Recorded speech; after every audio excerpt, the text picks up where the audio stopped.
Sikilize bwana mdogo. Mimi kuna kazi nataka unisaidie kidogo. Mjini hapo juu kuna washikaji wawili hivi. Wanajitia wao mmoja wao kuna kipofu. Lakini mimi binafsi yangu mimi sitaki kuwaamini japokuwa nina huruma. Nikipita pale katika harakati zao huwa nawaachia 100 ngapi hivi.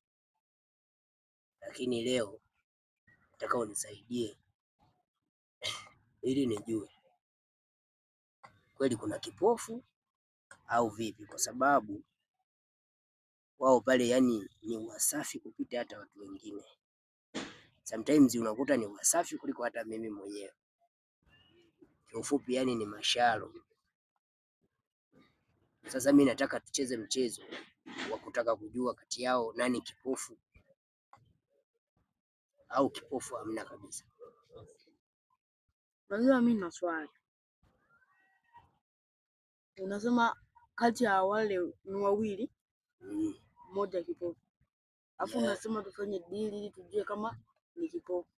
Na kama ni vipofu, ni yule mmoja ni kipofu.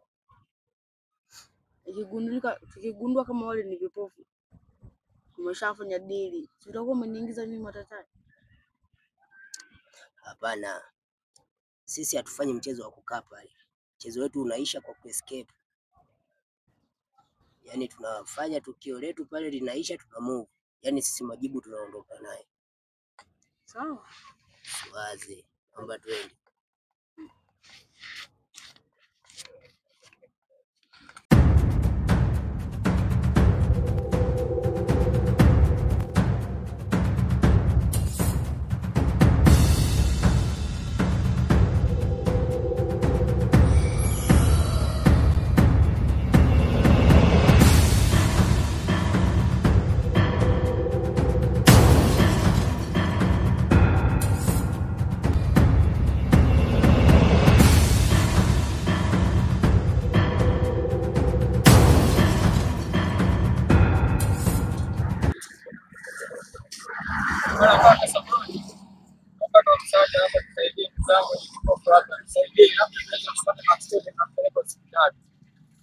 Saidie kwa chochote, nikipofu au ni kabisa, si unaona nani au ni kabisa.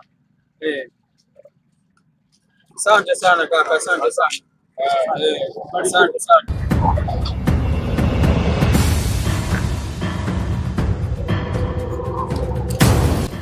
Hapo ndugu yangu naona hali kweli. Bado watu hawataki. Sio wanatoa lakini naona kama wewe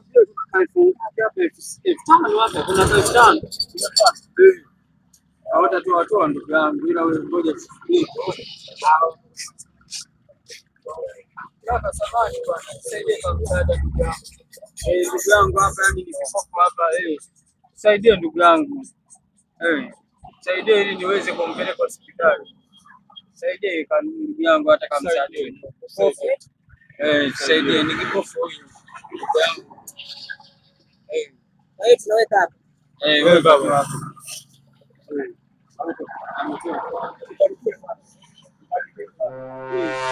Na siku nyingine tena ulikuwa na moyo wa sawa. Ndio 5 naona hapa kuna yani hapa kama wakifika watatu tunaweza tukapata hela kabisa. Tunapata kabisa.